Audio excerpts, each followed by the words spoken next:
that introduction.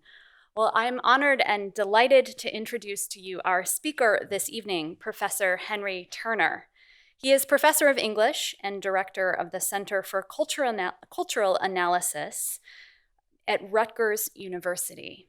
He's a specialist in Renaissance literature with a focus on theater and intellectual history, especially relations between literature and science, literature and political thought, and literature and philosophy. His research has been supported by grants from the National Humanities Center, the National Endowment for the Humanities, the Andrew W. Mellon Foundation, and the American Council of Learned Societies. He is the author of 3 monographs on Renaissance literature and culture. His first book, The English Renaissance Stage, Geometry, Poetics, and the Practical Spatial Arts, 1580 to 1630, from Oxford in 2006, was awarded honorable mention from the Society for Literature, Science, and the Arts for being the best book in interdisciplinary science studies in 2007. This book places the history of the theater in the rich culture of early scientific thought in England, showing how poets and playwrights borrowed some of their most important ideas about form and representation from the fields of geometry, mathematics, and cartography.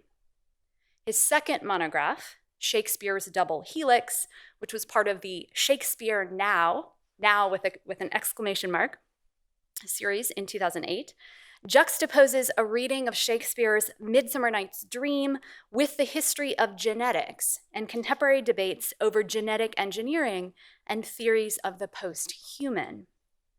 His most recent book, The Corporate Commonwealth, Pluralism and Political Fictions in England, 1516 to 1651, which came from the University of Chicago Press in 2016, traces the history of the corporation as a political institution and idea from Thomas More's Utopia to Thomas Hobbes' Leviathan. This is a remarkable work of intellectual history and literary analysis. It brings together problems that are at the core of political philosophy, problems like relations between the one and the many, the nature of sovereignty, administration and constitutions, justice as an adjudication among competing systems of value, and the nature of group personhood and group action. His articles, essays, and reviews are numerous, so I actually won't detail them here, but what is striking is not only that they appear in all the major journals of literary studies in the field, such as English Literary History, Shakespeare Quarterly, and Renaissance Quarterly, but they also speak across disciplinary and field boundaries in journals such as Configurations, Differences, Post-Medieval, and Public Books, to name a few, as well as he's also contributed to a wide range of edited collections.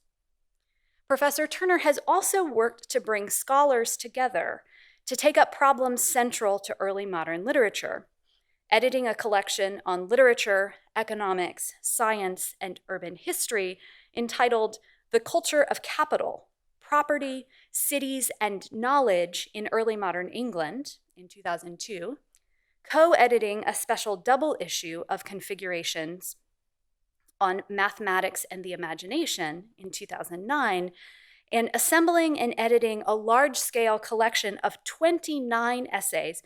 This is truly astonishing when you think about getting that many academics to meet deadlines. This collection, Early Modern Theatricality, which came from Oxford in 2013, is a volume that has already begun to reshape how we talk about the theater of Shakespeare's moment. And it will truly prove to be a landmark collection for the future of the field. He's also, I should note, an adept reader of graduate dissertations, as at least 2 of us in this room can attest. Currently, he is at work on 2 projects, a co-edited volume on the early modern notion of the world as a way to theorize early modern globalization, especially as viewed through Shakespeare's plays, and he is editing Ben Jonson's 1601 play Poetaster for the forthcoming Rutledge Anthology of Early Modern Drama. Tonight, his lecture is entitled From Shakespeare to Tomorrow, Life Incorporated. Will you please welcome Professor Henry Turner?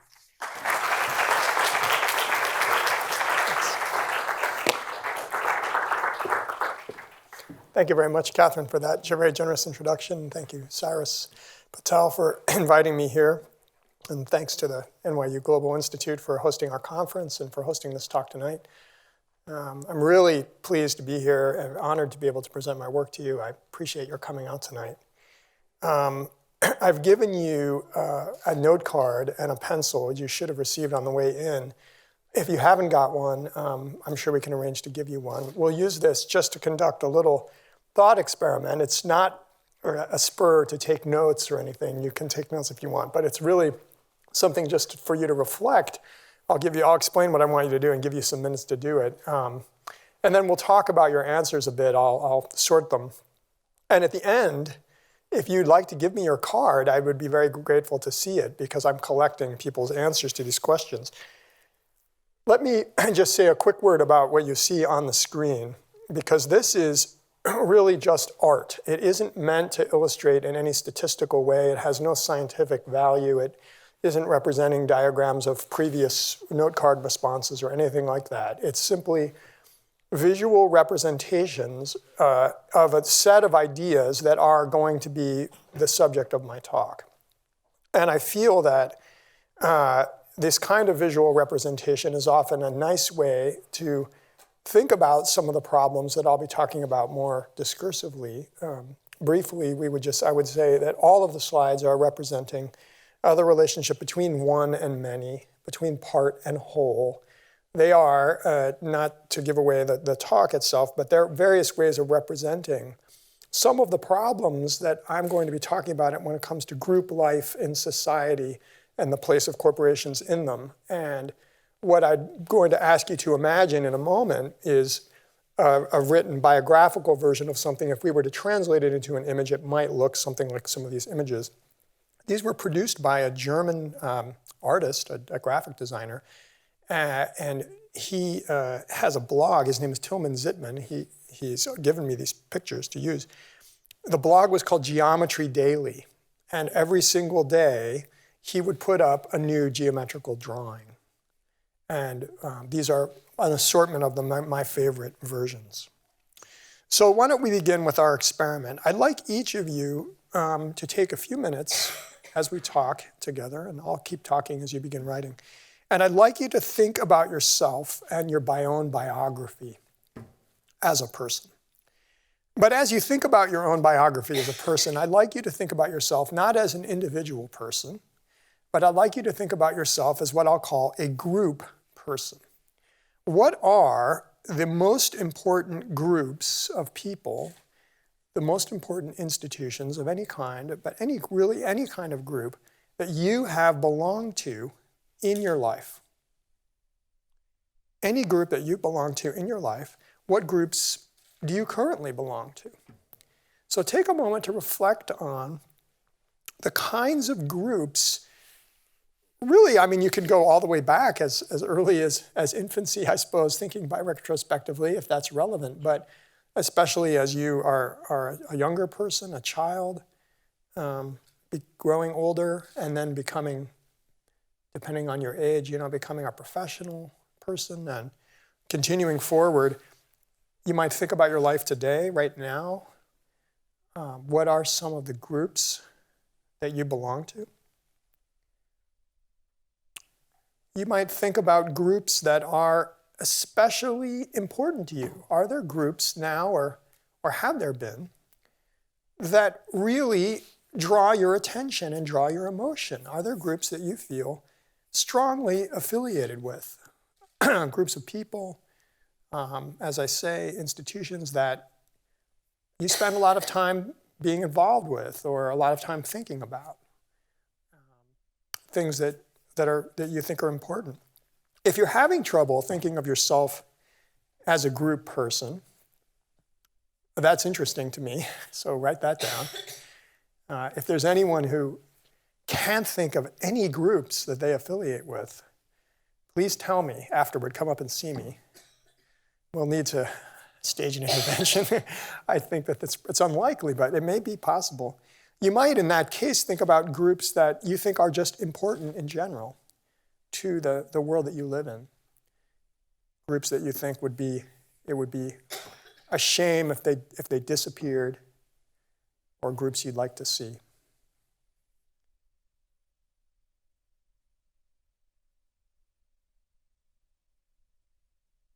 Take your time. I'll give you a few minutes to do it. It's an exercise for reflection. You can look at the pictures. Another reason the pictures are up there is because I think it's often easier to listen and easier to think when you have something to distract your eye. If you just are listening with your ears, you'll often find that you'll get distracted. But if I distract you preemptively, in a sense, your mind will wander in a different way, and you'll be absorbing the arguments of my talk simply through the images that are being projected in front of you, and this will play continuously. At a certain point, you'll see an image that has a website, and the website is an organization that I've started called the Society for the Arts of Corporation. It sounds like a kind of a performance happening, or a joke, or a situational artwork or something. It is all those things, but it's a serious proposition. And if you're interested, there is a website you can go, artsofcorporation.org, and you can find out how to join the society. It's open to anyone who would like to join. And there are some very simple requirements for membership you can read about. I can tell you about them. But it would be wonderful to have you if you'd like to join. Well, why don't we begin to move forward while you're thinking about some groups and talk about some possible ideas that you might have written down, and you can continue to write as we talk. I think some of you may well just simply be asking yourselves, what does Henry mean by a group in the first place? I'm not exactly sure what I should be thinking about. And so let's answer that question by considering some possible examples, because I think many of you will have different groups in mind. Some of you, for instance, many of you will have thought about your families as a group that you belong to. And obviously this is a very important group membership. It's maybe one of the most important in your lives. Some of you will have thought of groups of friends, which would count as a group, also very important. Some of you may have thought about schools that you attended. Maybe some of you wrote down religious groups, churches, places of worship, the communities of people who go to those places. Those are all very important. Would anyone like to tell me some of the groups that they've written down on their cards? There are many examples that might appear. Anyone like to volunteer an example, a group? Yeah. A walking group. Great. So it's a group of friends? How many people are in the group? 8, okay. And how often do you meet? Great. Any other suggestions? Yeah? Sorry? Humanity. Fantastic. That's a hard one. Very relevant to what I'll be talking about. We'll come back to you. I'm delighted to hear you say that. That's a great answer. Other groups? The New Yorker. Oh, as a New Yorker. To be a New Yorker. Okay. The group of New Yorkers. People who, how do you define a New Yorker, Cyrus?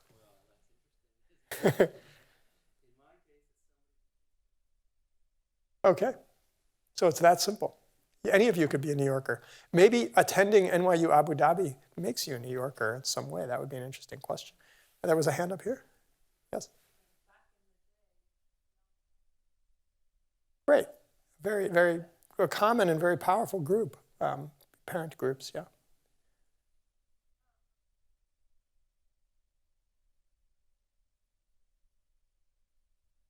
Okay, great. Interesting example. Not something we would have thought of even 5, 10 years ago. It wouldn't have been possible. A new group form. Other examples? I'm not hearing some traditional examples. I'm surprised, yeah.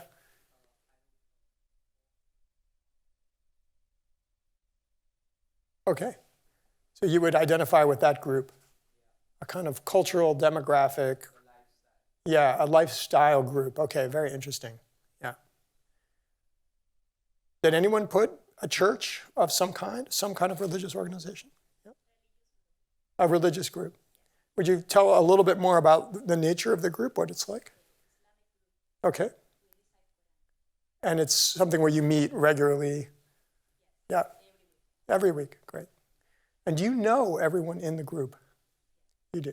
Okay, that's an interesting distinction between groups where you know everyone and groups where you don't. You don't know every member of humanity, for instance, to take the biggest example. You do know everyone in the walking group or in your Quran group. Did anyone put schools? Schools that you attended, yeah? Yes?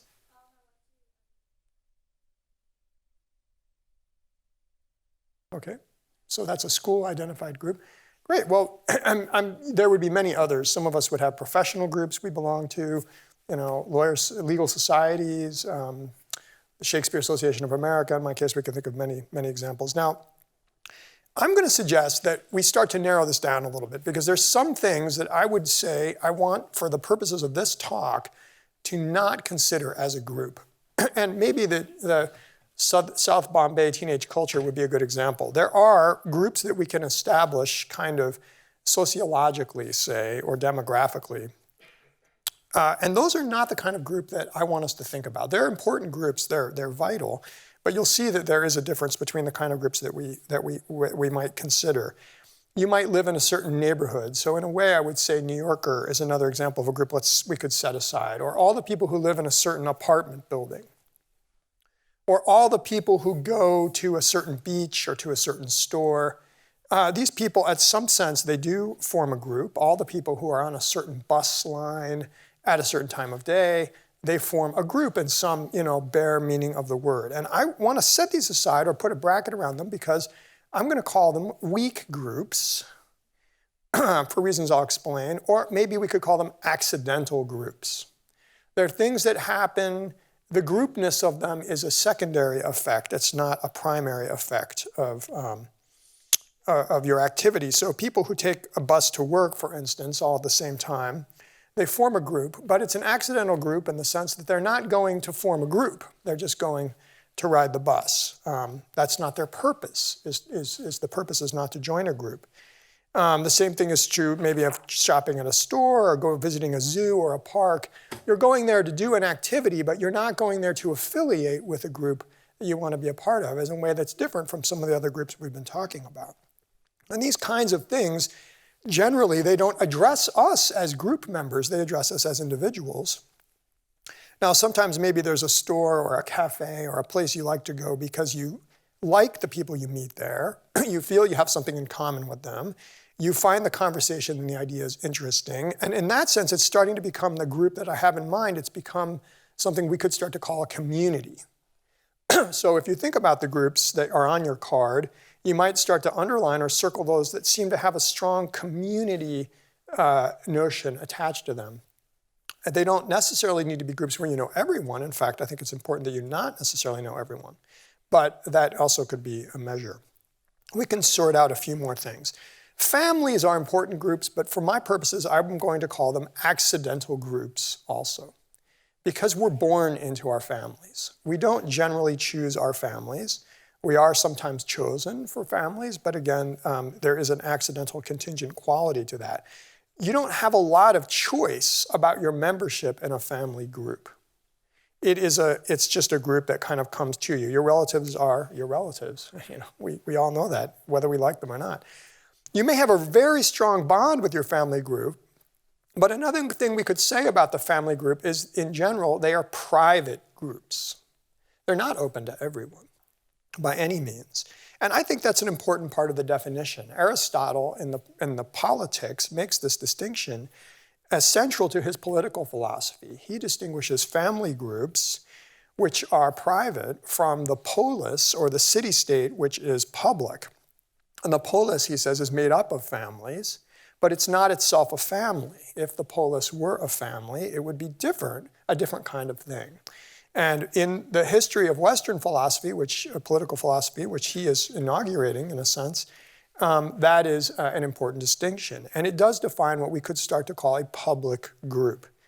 And these are public groups, I would say we could define simply as a group that is open, potentially, to people that you don't know. You might not know, including people you definitely don't know. So I think this is a very important part of a group, a public group. It has a degree of openness that private groups like families don't have. So schools or churches, groups that are in some sense organized around this kind of collective activity, these are good examples. That's why they're so important and enduring in so many societies. So we've narrowed things down a bit. We have accidental groups. We could maybe set them aside. And we have private groups and public groups. And let's look at the second, the public group. Take a look again at your list. And I asked you to think about groups that you belong to. And maybe some of you are asking yourself, what does he mean by belonging to a group? I can think of many examples of groups that I come into contact with. I'm sure you can too. We brush up against groups all the time. Companies are groups, and they have brands, and they have products, and they try to sell you things and me things all the time. So does that count? If I buy a Nike sneaker, am I a member of that group of Nike? And I think that's an important question. Organizations ask you to give them money. Are you a member of a group if you give an organization money? Now we're getting to the heart of the matter, because some of you have groups on your list, I hope, although I didn't hear too many, that you've joined in a very affirmative way. I mean, I heard of some that you participate in these groups. So there's a difference between having a group call you up and ask you for money and affirmatively going and voluntarily joining a group in order to pursue an activity.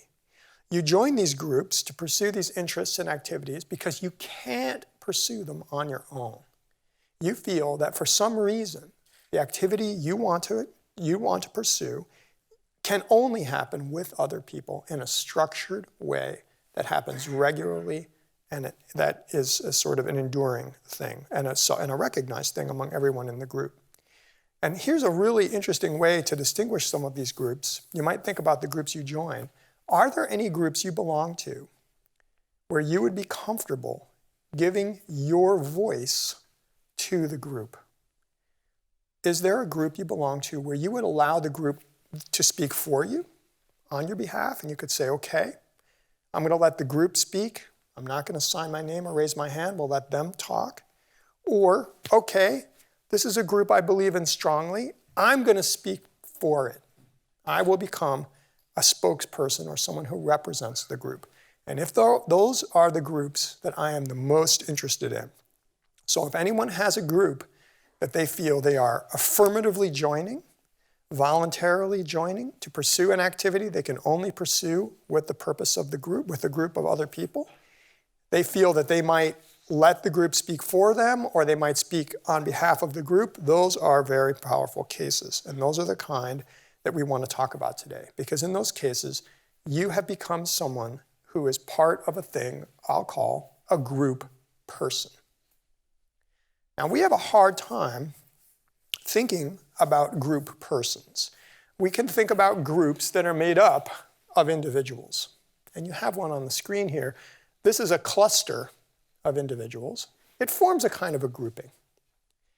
So that's one idea of a group. And maybe some of you have read psychological writing or sociological writing, and you can think about individual people as broken up into lots of different parts and pieces and having lots of kind of groups almost inside them. But if I try to ask you to think about a group that is also a singular person, that's a harder concept for us to think about. And we have a few examples maybe available to us, like the Trinity in Christian theology is a good example of a group person. But most of our examples tend to be sort of science fiction examples or slightly terrifying examples like Nazi Germany, totalitarianism. Maybe there's an image of that on the screen right now. Examples where groups acting as persons and exerting a kind of collective will become troubling to us. We tend to be maybe sometimes disturbed by this idea of a group person. But what I'm going to suggest is that there are many of these group persons around us, and then we should have more of them. So looking at your list, if you have these groups that you feel strongly affiliated, ask yourself, what binds you to this group? What makes you feel like your membership in this group is so important? What holds the group that you're part of? What holds it together? What was valuable? What is valuable about these groups to you? Why do you join them? Why do you persist in them? What do they give you? If you don't have any of these groups, these voluntary groups, why not? What has been missing for you? What has not attracted you to any group in one of these ways, these voluntary ways? What would it take for you to find a group that you would allow to speak for you or that you would allow yourself to represent? Let's conclude this exercise, and we'll get into the historical part of the paper.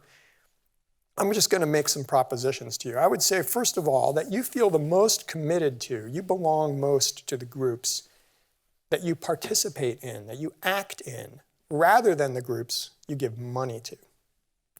I think we often feel strong affiliations to groups that we give money to, but we feel stronger affiliations to groups in which we act and carry out certain actions. Groups are unsatisfying to us if they're too transactional. They're too thin. And money talks, and we know that money talks, but as a form of group speech, it's a little bit of a thin and a tricky one. And I think that that's important to remember. The next thing I would say as a proposition is if you have these strong groups that you've identified, that's because you've identified a shared purpose. Some strong idea of a purpose and a system of values that you have been led to reflect on consciously.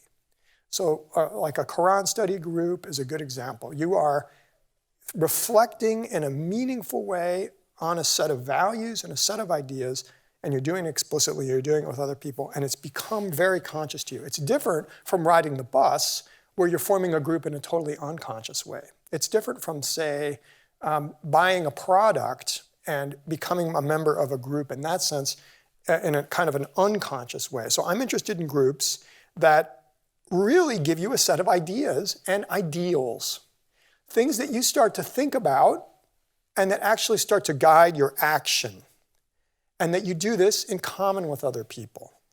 These are the kind of groups that we need and that we need to talk about. They have a coherent system of values. And finally, as I said before, this is a purpose you can't do on your own. Somehow, there's something authentically collective about these groups. You have spoken for them. They start to speak for you. You feel that there is a personality that comes over you and that you give to the group. Now, if we've identified these things on your cards, what we've just done in this exercise of narrowing down and sorting is we have identified what a corporation is and has been historically. That is exactly what corporations always were.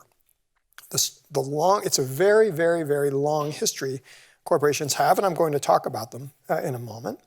But a corporation, for the purposes of my talk tonight, it's any organized group that's been organized to pursue an activity that can only be pursued collectively. It's something that's larger than its members. It's something that endures beyond its members. An individual member of the group could die, and the group would continue without them. If 5 of us form a partnership to buy a piece of real estate, we form just a partnership. But if 5 of us form a corporation, in law, somehow we become 6 people. There's another person that's been added to us. And the question is, where does that extra element come from? What makes a group more than the sum of its parts? And how does that happen? Corporations are one of the best examples of this phenomenon. They've been talked about theoretically and legally for an incredibly long time.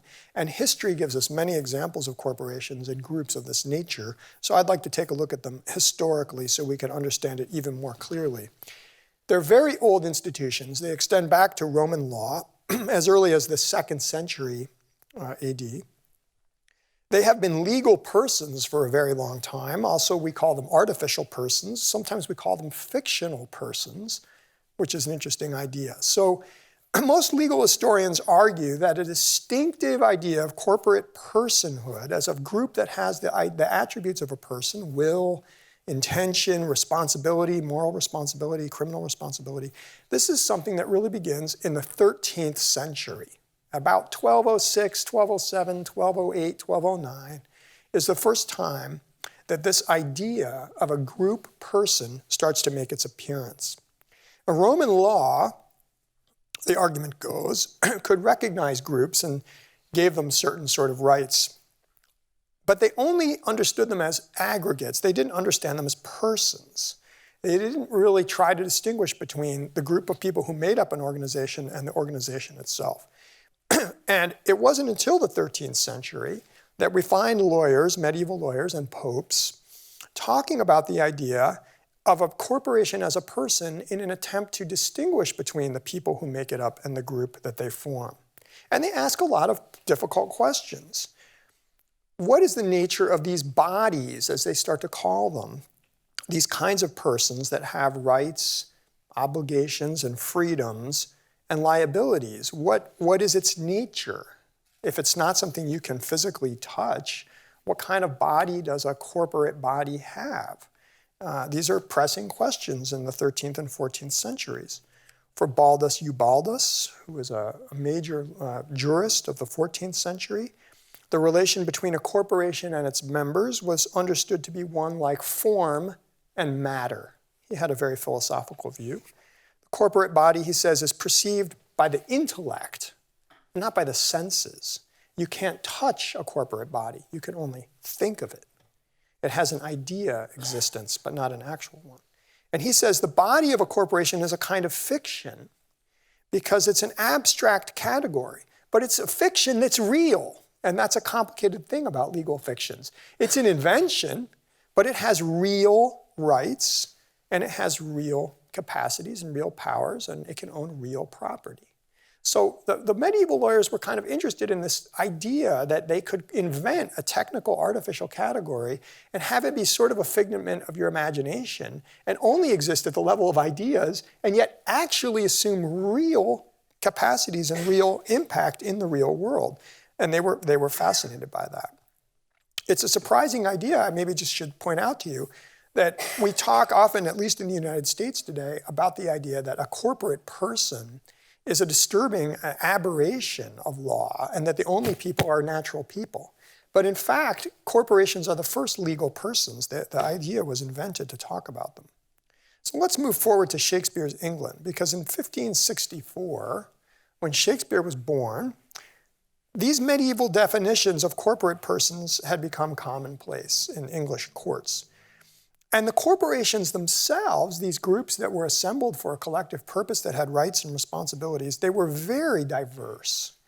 They were educational institutions, ecclesiastical or church institutions, charitable institutions, political bodies, commercial groups. They all had corporate status in the 16th century. And the largest is the universal church. The Christian, or let's say Catholic Church, although the Reformation is a complicated problem. We can talk about it in a moment.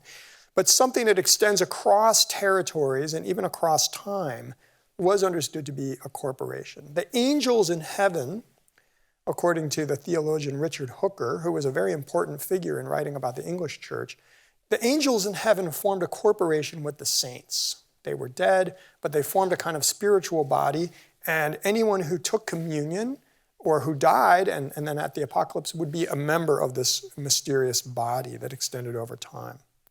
The Reformation in England is at a certain point conducted as an argument about the relationship between these different kinds and scales of corporations. How do they fit together? Presbyterian ministers and Presbyterian congregations want to separate from the Church of England and form their own churches with their own practices and their own hierarchies and rules. And they want to reject the English church with its bishops and all the things that they associate with Roman Catholicism. And there are strong arguments among Presbyterian writers and defensive writers like Hooker. You think of the Puritans as separatists, a separatist movement that actually moves to the United States, or what will become the United States, the U.S., the new world. When they go there, they form a corporate body all their own. They create a little contract, which is like a little constitution, the compact, the Mayflower Compact. And the way that they begin to identify themselves is through this assertion of corporate freedom and corporate difference and distinctiveness. Hooker argues the opposite. He says, no, you're all members of one giant corporation, and that's England. That's the political community of the realm, and the king is your head, and you can never get away from it. So they have two different views. The Presbyterians see it as a bunch of different circles that maybe overlap, and Hooker sees it as one big circle with everything else in the middle of it, and the king at the center. And he makes very complicated arguments to make that. And so it's a very active question in Shakespeare's period, how to imagine, let's call it the topology of corporations. Do they all set inside each other like a series of spheres? Or do they actually start to separate and move and create some space between them? And there are many examples of this problem, as we'll talk about. So in addition to the church, Italian city-states were corporations. Today, the City of London, then as now, is still technically the corporation of the City of London. The Lord Mayor of London is today the kind of chief executive officer, the CEO of a corporation, and that corporation is the city. Other examples were the universities of Oxford and Cambridge, joint stock companies of all kinds, which we'll talk about, individual monasteries, hospitals, parish churches. At a larger scale, the entire kingdom was a body politic, as they called it, and sitting on the throne was the king or queen. And the king or the queen was an interesting form of corporation. They were what they called a corporation sole, a corporation that had only one member. So the queen or the king had two bodies. And this was a legal theory that they really developed in the middle of the 16th century, right when Shakespeare is writing. The monarch, and particularly Elizabeth, was a problem for them because they weren't always totally comfortable with the idea that their monarch was a woman. And any monarch dies and has a natural body that can get sick. And they need to imagine an enduring body that is continuous so that when one monarch gets sick and dies, another monarch can take his or her place, and the continuity of the body that is England will stay integral, even though the physical body can decline. So they thought a lot about this relationship between the individual body and the spiritual body of the king or the queen. Edmund Spenser, a noted poet of the period, one of the most famous poets of the period, wrote a major verse romance called The Faerie Queen. And in The Faerie Queen, he has a letter where he describes a theory of allegory for interpreting it. And he uses the theory of the king's two bodies to describe his characters in his poem. He says, well, I've represented our queen in certain characters, but in other places I represent her with another character. And when you see the Belphoebe, you need to think of her as the glorious lady. And they all have this allegorical relationship, which is like the king's two bodies. Shakespeare was very interested in this problem. Richard II is a play that's all about the problem of the king's two bodies and what happens when that body is maybe beheaded or takes the crown off. Hamlet is, I think, a play that's interested in this problem.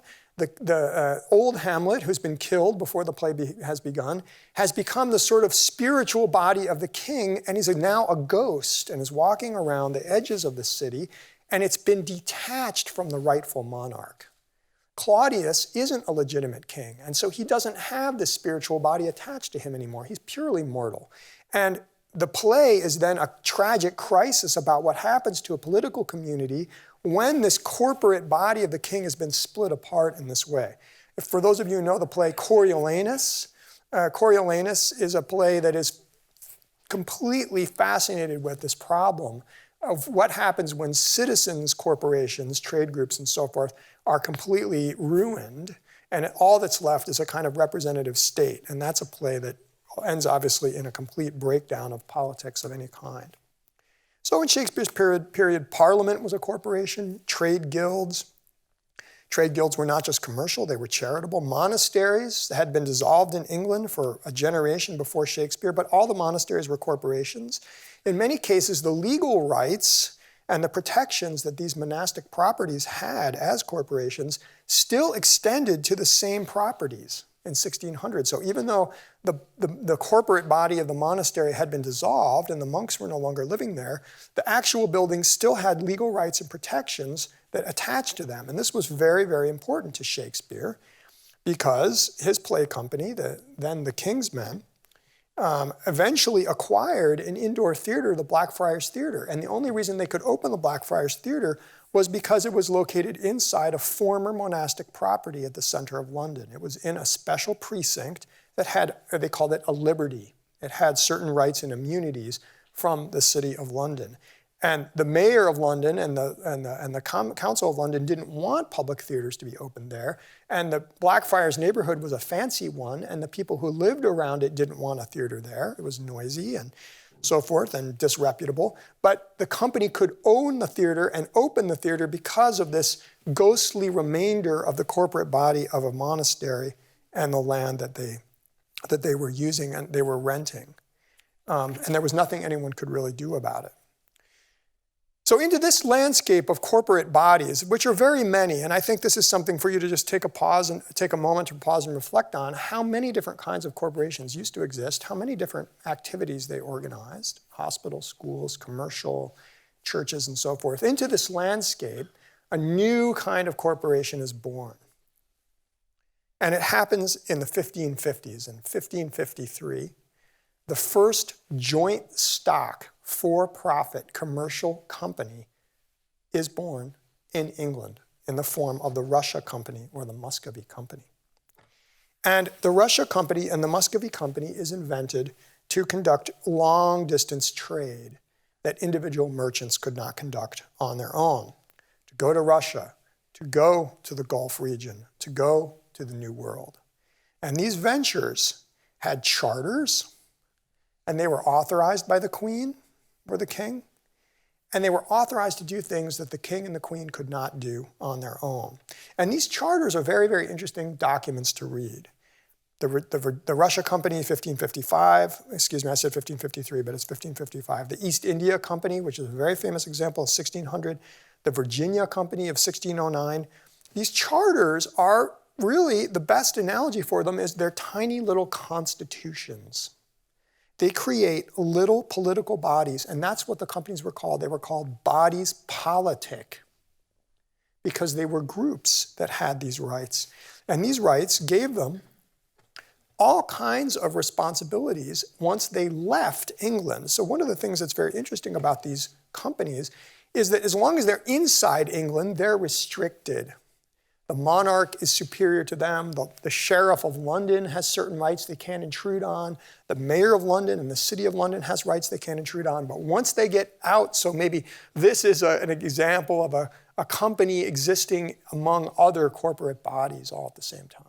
But once they get outside of England, these groups, and the East India Company is probably the best example, they assume enormous powers. They have trade monopolies. They can impose martial law. They can punish their own members.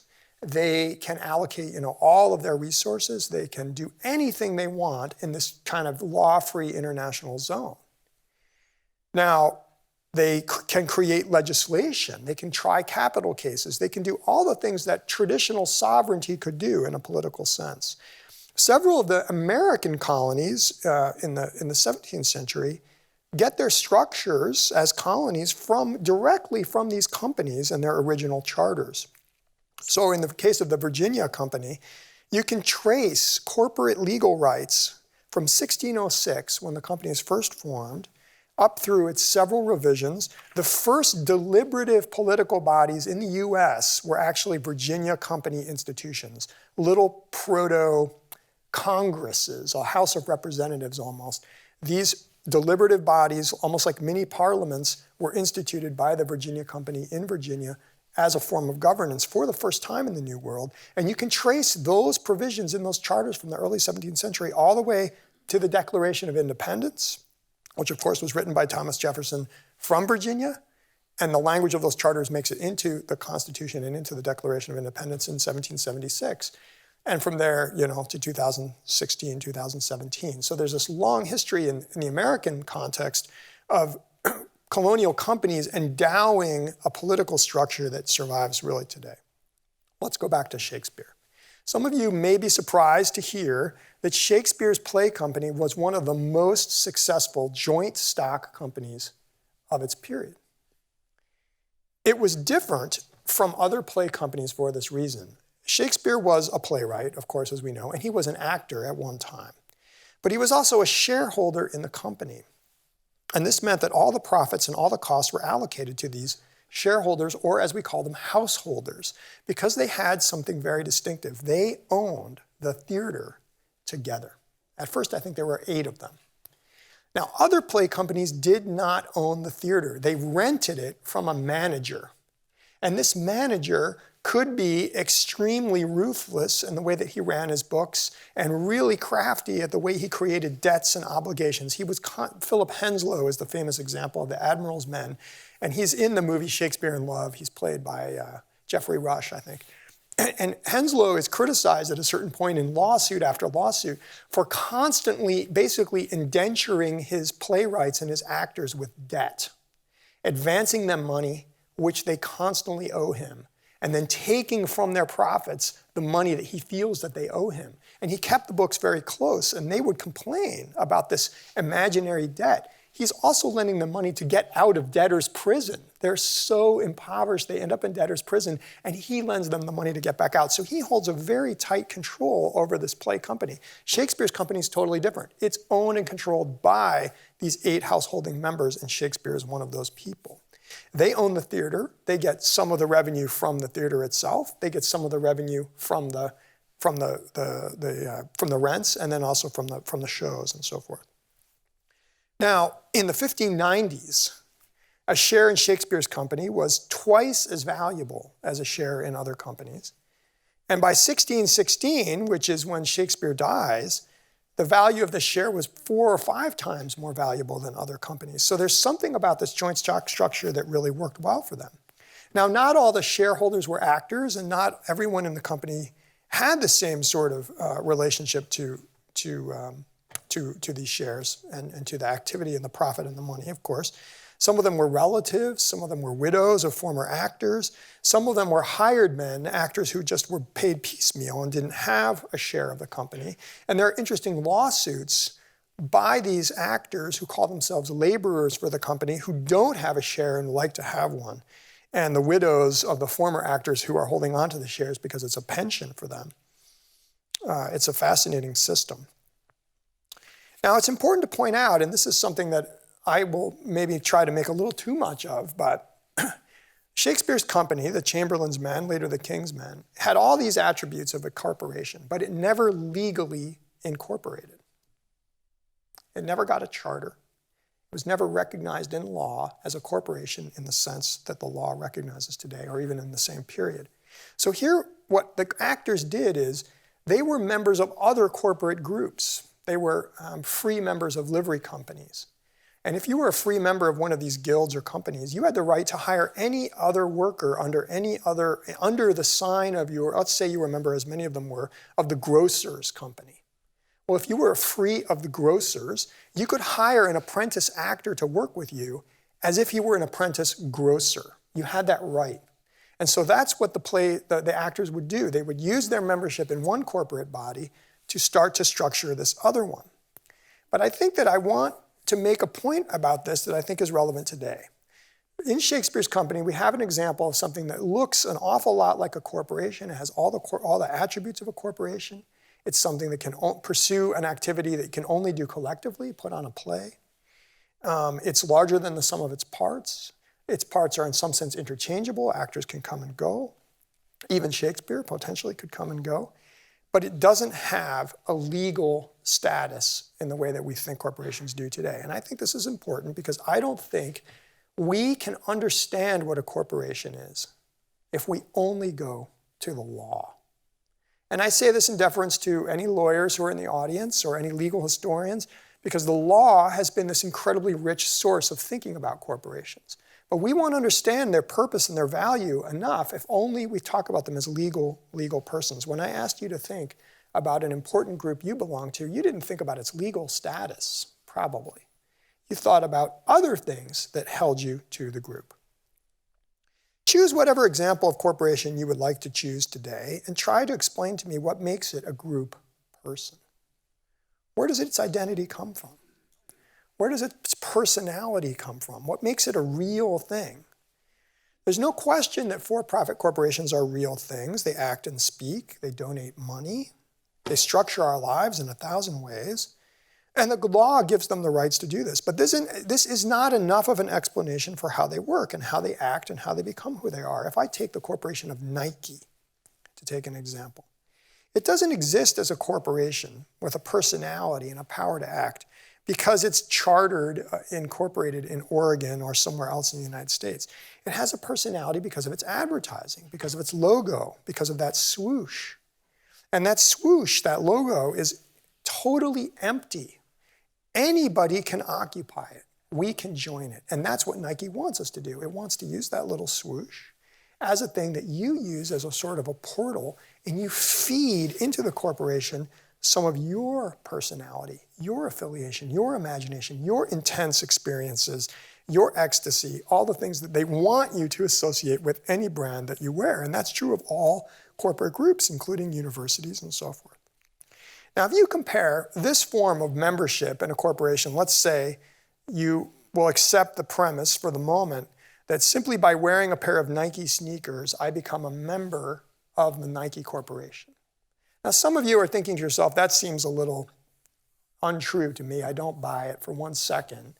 And to those people, I say, well, let's take the example of Apple and your iPhone.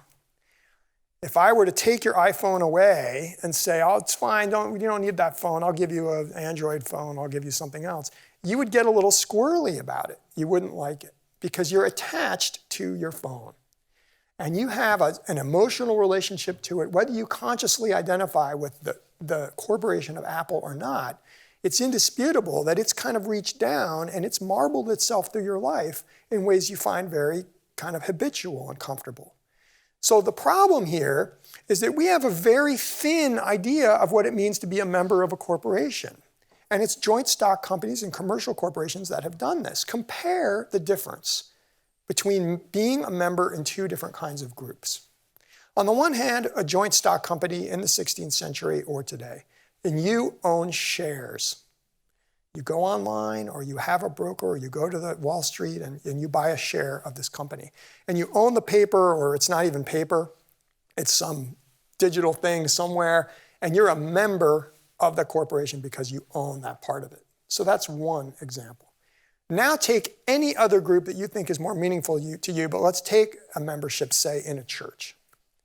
Something where you conduct daily, ritualized, reflective activity over and over again to become a member of that community, or even a university. The sense of membership that you have in the latter group is so much stronger than the kind of membership you have, say, from just being a consumer in a commercial corporation, which is like a kind of vampire. It sucks your personality toward itself. Whereas in these other communities, you really give some of your personality to them. So traditionally, in Shakespeare's period, to be a member of the church in Europe, and still today in all forms of churches, it's a very, very rich ritual life. It depends on a creed, on a belief, on a profession, on public activities and public prayer and affirmation of certain ideas and rituals, going on pilgrimages. I mean, there's all kinds of things that are extremely participatory, and this is a very different idea of membership from something like a joint stock company. I think, just to kind of disclose my own view, our lives would be much better today if we had more versions, secular versions of that kind of thing. So what I think we all need is a kind of group life that's like a secular devotional practice. I think we would all be much better off, something that's kind of a secular equivalent maybe to a church. I would like to see, to bring this a little bit to a conclusion, more organizations of the type we've tried to identify in our collective experiment at the beginning of this talk. I'd like us to see corporate groups that facilitate our collective action according to a more self-conscious understanding of our purposes and our systems of value.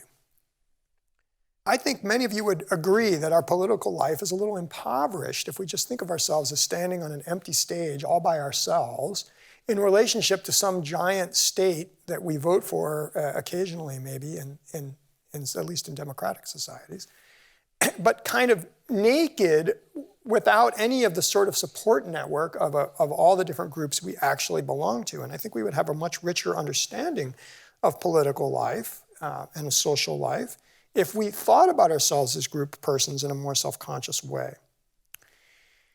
We don't live on an empty stage like the citizens of Coriolanus, which is a tragedy about what happens to citizens when their corporate groups are taken away from them. In that play, the citizens can barely form a group at all for more than the time they occupy the stage temporarily. And when they form a group, they speak in a kind of mindless unison. This is a terrible vision.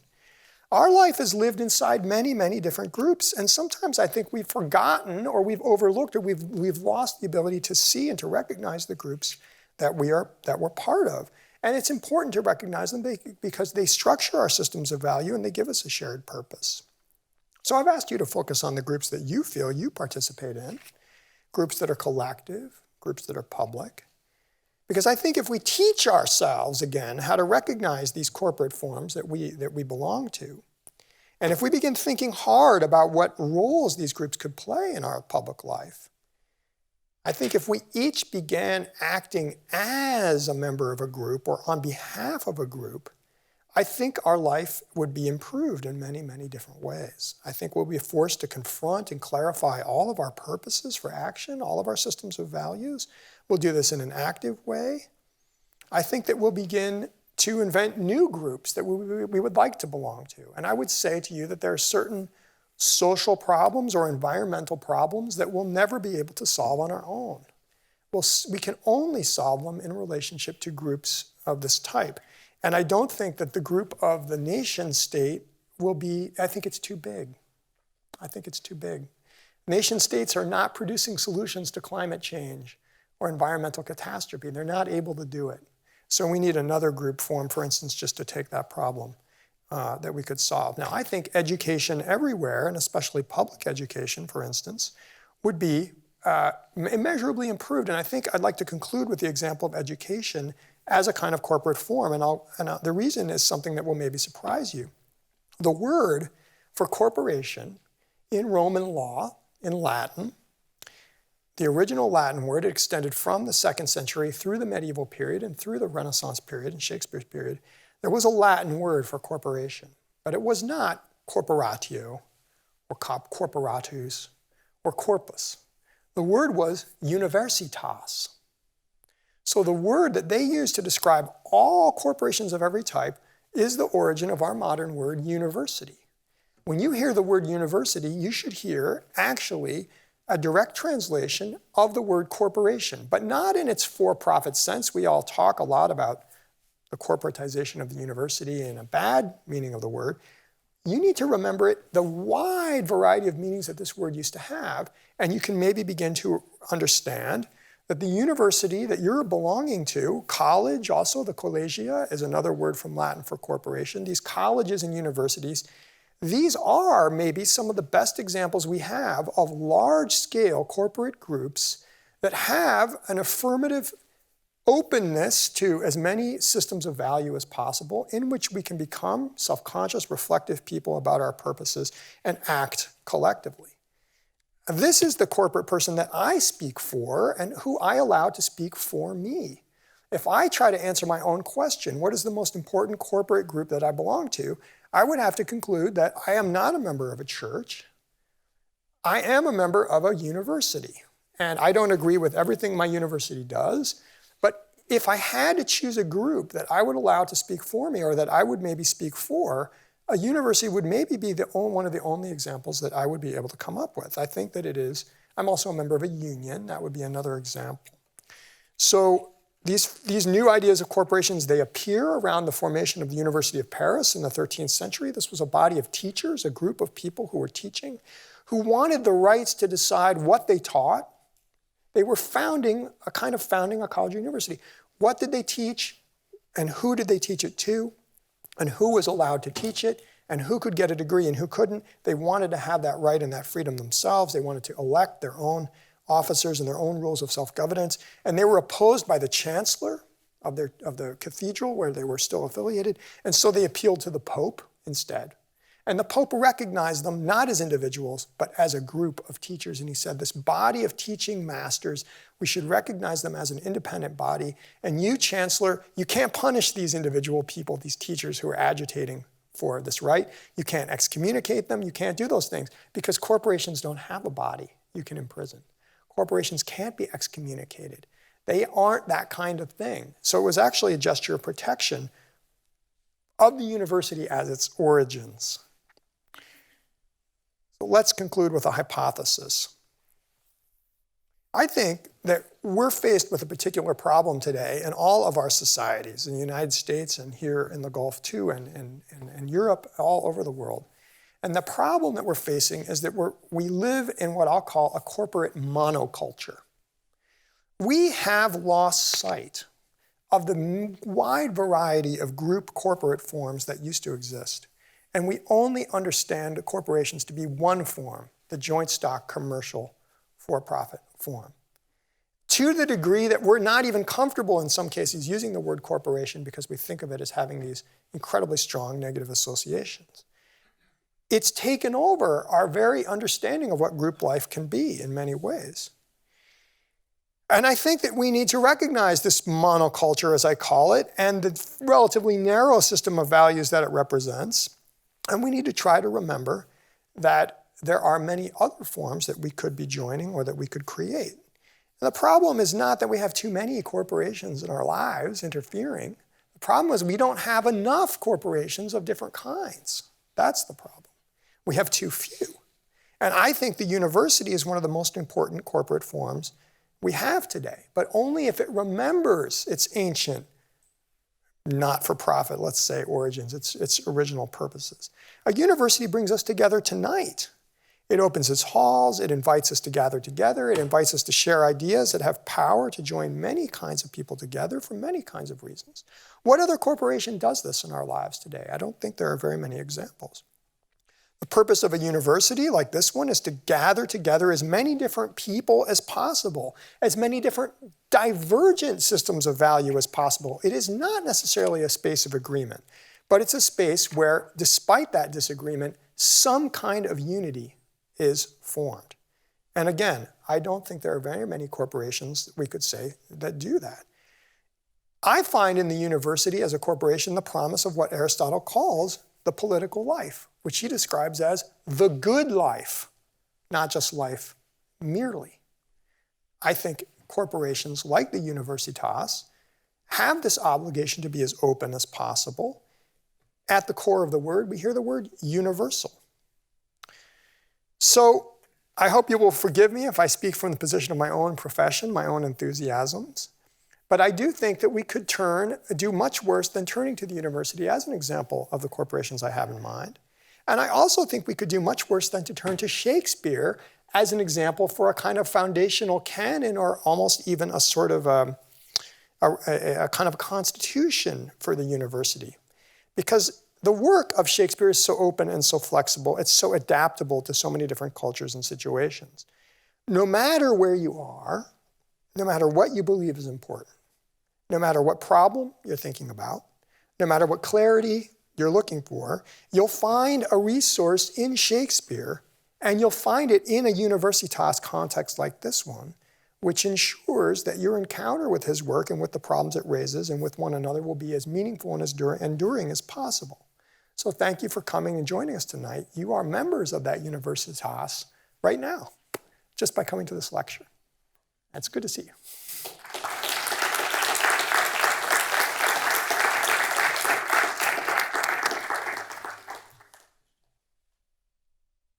So I guess we take questions now. People want to ask about examples or problems. Sure. Thank you very much for the presentation. You are done with your photo. Go There ahead. you are, yes. Thank you. I understand you like secular groups. How can secular people convince religious people to join their humanist groups? Well, partly by recognizing that many of the religious corporations that people are members of also have humanist goals. So I think what we do is we identify the areas of concern and the values that are shared in common concerns across secular groups and religious groups, because I think that often there are those shared values. I think that your question is, in a sense, a question of all groups that differ in their purposes. And I think maybe it's a temperamental question, how do you view the world? Do you see the world as one that's strongly polarized, where there are groups that pursue their purposes and they're very strongly opposed to one another? Or are you the more glass half full, where you think, for every difference you can identify, I'll find a commonality we could also agree on. And you can take members of two different groups, and if you create a kind of space for conversation, you can begin to explore what values are shared values across these different kinds of corporate groups. And I think the university has a very important role to play in that domain. It can become this sort of maybe relatively neutral space where secular and non-secular ideas can come into contact with one another. Now, maybe one last point to make is that the history of so-called secular institutions is really full of theological ideas. So, all of the corporate ideas that we get are from religious thinkers and from theological church lawyers and people who are thinking about theological problems. So our world is probably not as secular as we think it is in some ways as well. But humanity is surely a common group that is larger, the biggest circle. It's hard because does humanity include the ozone layer, the ozone hole? Does humanity include environmental problems which are non-human? I think we have trouble sometimes thinking about those questions. Yeah.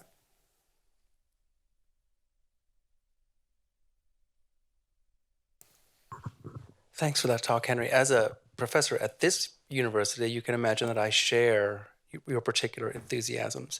But I'm trying to think as if I were somebody who were different.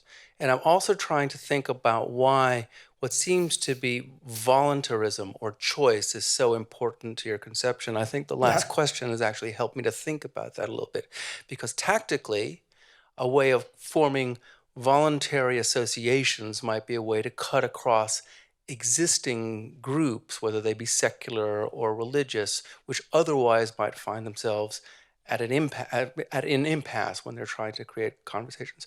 But if I were a different kind of person, I might take some of the same characteristics that you said and said, actually, I'll use one particular word, but it can stand in for other ones.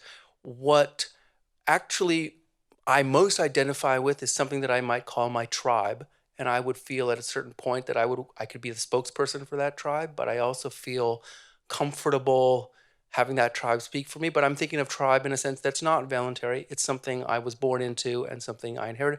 And it's a way that many people organize. So I'm trying to understand why that doesn't work for you and why the voluntary is so important to your conception. I'm going to weasel out of your question with a weaselly answer. And what I'm going to say is, the minute you explicitly identify with your tribe in that way, you've kind of converted it into a voluntary association.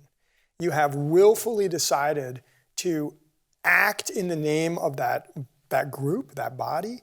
You've actively decided to take its identity onto yourself. You've actively decided to speak for it, and you've made a deliberate decision.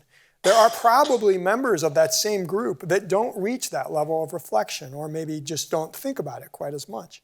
I think that it's sort of, the family is a really complicated group, because I think there are ways in which there can be very strong voluntary components to families. But I think that it's sort of like I think it really just depends on your kind of orientation towards your group as a person. If you are beginning to imagine that group that you belong to, whether you were born into it or not, and it is starting to change your direction of your action and your affiliations and your systems of value, then I would say you are moving in something I would call a corporate group. So if I can follow up for a second, that weaselly answer actually sounds to me like an individualist answer to a set of what we think of as group problems. What I thought was powerful about your talk was it was precisely showing us the limitations of individualist modes of thinking, which are so prevalent in the US. So it's interesting to have you have recourse to that. It is a really good point, Cyrus. I see the contradiction in my own theory, that in a sense, the kind of deliberative, voluntary choice aspect puts the burden back on an individual. And what I'm trying to talk about is group experience that kind of eradicates the individual. And again, all I can say is that any large group is always a series of parts as well. So corporations for me are interesting because they're constantly maybe toggling back and forth between the members and the larger group. And it becomes very important to look at moments where we choose to focus on individual rather than on group, or we choose to recognize some groups rather than others. So just to take an American example that discloses my own political views a bit, legal systems today and state legal systems and individual states and federal legal systems, there's a bit of a struggle over corporate rights and corporate speech. And there have been a series of important decisions at the Supreme Court that recognize for-profit corporations as having the right of free speech as being protected. And it's all in the form of campaign donations. So on the one hand, the law recognizes certain groups as groups. But then the very same lawmakers deny that right of groupness to, say, trade unions. And they do everything they can to dismantle those groups. Now, there's no logical reason. A group is a group. If you recognize one, you should, in theory, recognize the other. But pragmatically, the law makes distinctions and tries to actually kind of recognize some rather than others. So there are political reasons why some groups get fragmented into their individual components and some stay as groups. But in terms of my own view, I guess I, again, would just simply have to say that as much as it looks as though, kind of from the point of view of the individual who affirms membership in a group and it's a sort of conscious individual decision, the very idea of joining that group is possible only because there's a group there. So it's very hard to decide in that moment when I say, I like this group, it represents something I believe in. Is that an individual decision, or is it a decision that's kind of feeding off a group that's providing a set of values and purposes that I'm now kind of recognizing? And in a sense, by choosing to affiliate, I'm giving up a little bit of individuality to join the group. So it's just a very complicated moment of passage from individual to group. And it necessarily, because of our physiology and the way our brains work, we kind of think of these things maybe as individuated, but they aren't even. Even cognition these days is talked about as something that's much more embodied and collective. But I take the point. There's a tension there that I haven't resolved and maybe unresolvable. Yeah, Henry, thanks for a great talk. Really, really enjoyed it. Particularly enjoyed the history of the area and the field and the implications it carries for today. I'm going to summarize because I have a question and I'm trying to learn. So if I've misunderstood, feel free to correct. But what I've understood from the talk is, the term corporation has kind of evolved or amalgamated into kind of this singular concept where it is very businessy and very, stock-based. And if we kind of celebrate the poly tendencies of that word, in terms of call to groups across sectors, it can really help address issues where there's lots of tragedy of the commons, such as the environment or health or whatever. When I was hearing that, the word that came to my mind wasn't so much corporation, but more citizenry.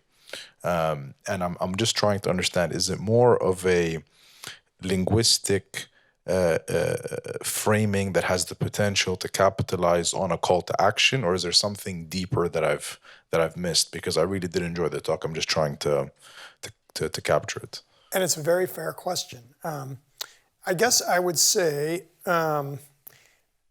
my discomfort with citizenry or citizen as a concept is that it tends to remain individuated. On the one hand, you think of like individual voters or individuals taking action as individuals. Or if you think of it as citizenry, as a big collective, it's too amorphous. It's kind of too massive. It doesn't have enough of a kind of skeleton. It doesn't have enough of the organization. And so it's not that it's an illegitimate word. It's a very important word and a very important phenomenon. But I think that when you look more closely at what a citizenry as a body, how it actually acts, or how it could act so even just empirically and descriptively, as well as how it would maybe best act, so also normatively and kind of prescriptively, you would have to start talking about it in these more groupified, institutionalized ways. And I've chosen the word corporation to describe that clustering mid-level effect. Now, you could I take part of this other part of your question maybe with the question of vocabulary is, why call that corporations? What does that give you that's extra? Why don't I just say institutions? And the difference there is that I think, well, one, it's an historical answer. I would say corporations have always been the example of the thing that helps us think the problem of the group.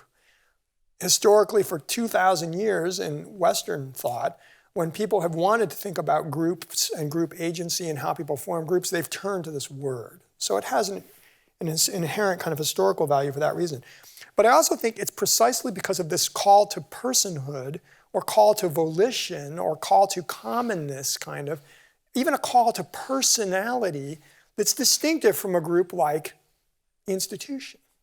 Institutions don't really have faces. Institutions don't have wills. We usually use that word to describe the opposite of those ideas, as something that's very barren of will, that's very impersonal, that's very structural. And those structures have force, and it's very important to be able to talk about that kind of structural agency. But for reasons that maybe go back to Cyrus's question, and I can't totally explain, I have a kind of passion right now for a more affirmative, more active, more self-conscious form of action. And I find in corporation and in the call for personhood and will and collective feeling and all the things that I get out of a corporate idea, I find that very compelling. And I don't find it as strongly in a word like institution, and I don't find it as strongly in a word like community. I even feel that community is sometimes a little fuzzy and a little amorphous in its structure. So that is how I would try to answer that question. There are very important political theories, Hobbes, Rousseau. I mean, the kind of late 17th and 18th century political theory is really a theory of the citizen in relationship to a state. And that's the other problem, is that once you get citizen as your operative political category in late 17th, 18th century, you get state as the other political category. And now you've suddenly got a gigantic macro form, which in Hobbes, incidentally, is corporate. He basically just takes the structure of a joint stock company, says those are illegitimate, but that's exactly how the state worked originally, and he just imports the concept and takes it. But anyway, you've got a macro political agent up here that's enormous and very impersonal and impossible to kind of locate anywhere, really. And then you've got a bunch of individual people kind of trying to negotiate with this thing, and they're isolated as citizens. And those citizenry, there's lots of interesting legal protections and a discourse of rights and all kinds of stuff that's possible because of citizen as a concept. But it feels a little bit like Coriolanus. You can disperse citizens kind of easily. But if citizens are actually stickier and they can retreat into groups, or they can find a refreshment in a group, or they can find a quality of life in a group, that seems important to me as a way of thinking about what political life actually kind of is. So anyway, another question.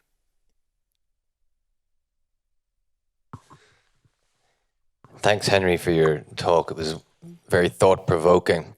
I was reminded of Mitt Romney's 2012 speech. I think it was in the later part of the summer, where he said corporations are people too, and it was a scion of private equity at that time. And we saw the reports, perhaps tin-eared and ham-fisted, saying what he said. And I was thinking about how that sort of correlates with what you've talked about his confidence as a representative, perhaps, of the institutions and the strength of what the body corporate has come to be manifested as, that it is not possible to be caught up, that those huge institutions are so far ahead now and so ubiquitous, perhaps, that your groundswell approach, which I laud you for and I'm fully bought into, is difficult. Not impossible, but difficult. I was wondering whether I'm sort of in the on the mark there, or whether I'm way off. No, you're not way off. You're not way off. It is difficult. It is difficult. The question, in a sense, is what hope can we have for a landscape of a kind of pluralist alternative corporations in a world where these one form of corporations becomes so large and so powerful? And I think that it is difficult, but I do feel, I guess, some optimism that there are examples of large-scale corporate bodies, and I would absolutely count churches and universities among them, as maybe, maybe the only two that I can think of at the moment. Maybe others could think of other examples that have any capacity to maybe balance out or counterweigh or modify or collaborate. I mean, I would say not all for-profit corporations are bad things at all. I think many of them do actually very good things. And they are also often good examples of things that can happen only because of a group form. But I do think that universities and churches, historically have been fairly progressive in their orientation. Often, not always churches, of course, but there are a lot of examples of it.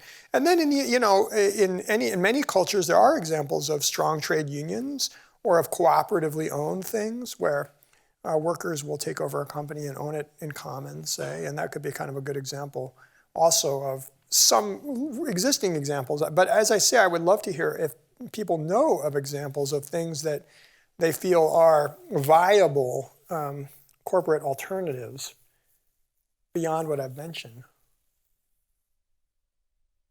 Neighborhood associations can sometimes be very powerful. There were examples in the United States of neighborhood associations that tried to form local healthcare systems where people would buy in a locality, for instance, and they didn't work very well. But they didn't work very well not necessarily because of what they were, but because of opposition to them. Public libraries are an example, I think, are kind of an interesting example of an alternative too. Other questions? Yeah, good evening, Professor. So your talk especially interested me because over the summer, I actually interned at a global branding consultancy where we actually try to construct brands that are agile and that are effective. So one of the strategies that this firm used, this consultancy used, is like a brand driver platform where they actually try to think of the brand as a person. So they try to think of how would the brand look, feel, think, how would the brand dream. So, and when we use this brand driver platform, what we try to do is look at trends in the market right now, and what do millennials want, what are their dreams, and just trying to study the mindset, and then using our findings, we would try to create like this personality. So I was just wondering, like you use this vocabulary that like these corporate brands are often very transactional, and it's like a vampire. You use that word like a vampire. Yes. But isn't it also possible that these kind of brands can actually embody what people like already want, and then having a diversity of brands like a Nike, Adidas, Puma, etc., gives people the power of choice and the voluntary aspect that you're so keen on. So couldn't it also be both ways, that these brands can embody the kind of group life that you're interested in?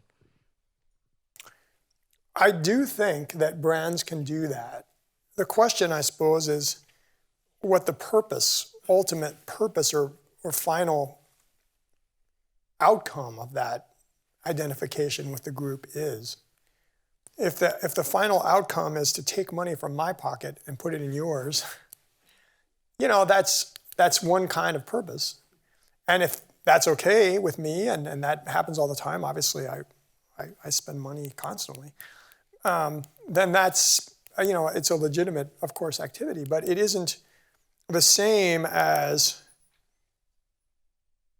I'm not sure that if we were to sit down and try to reflect on what would make us happy people and what would give us a quality of life that we feel is up to our capacity as human beings, and what we would like to, it would include a spiritual component, it would include an action component, a memory of history, lots of different values that we might have if we tried to collectively try to imagine what the good life looks like. I don't know that we would end up with the idea of buying tennis shoes or identifying with a brand as a component of the good life. I mean, we might feel that it's important to have shoes to wear, and I like my Nike shoes as much as the next person, and I have them designed with my initials on the back, and I mean, there's an appeal to things like style and fashion. I mean, consumerism is an art form, and it's a pleasurable thing. But it is ultimately a form of pleasure.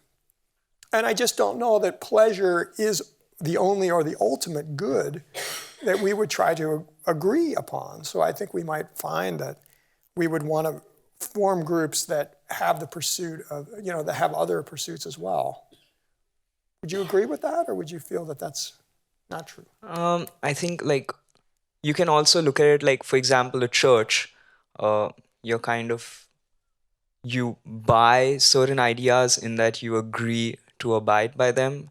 So like I'm just not seeing this clear distinction between. I get like there's a difference between like buying a shoe, but you can also say that in a way you're buying an idea from a particular corporation. So just that distinction isn't really that clear to me, because ultimately I think it's about trying to create identity through groups and at the level of the individual.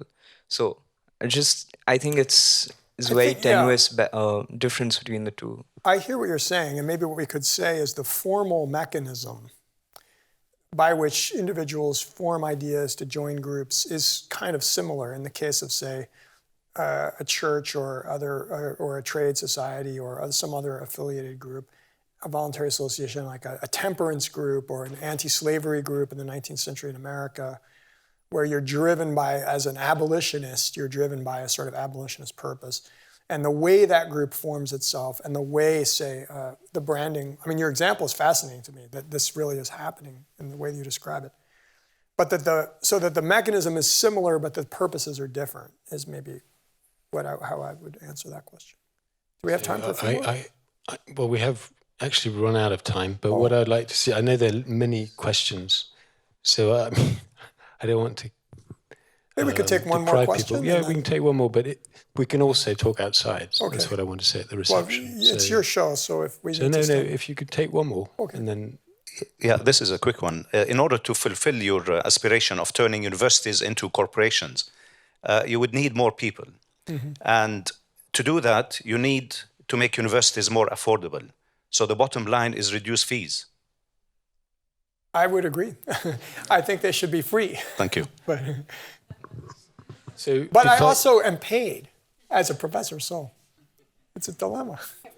So I feel like a bad guy now, a bad cop, whatever, because I know there are many people who would like to speak to you and ask questions, and it would be interesting to hear them all. But you've provoked so many questions, which is always a sign of a fantastic lecture, which it has been.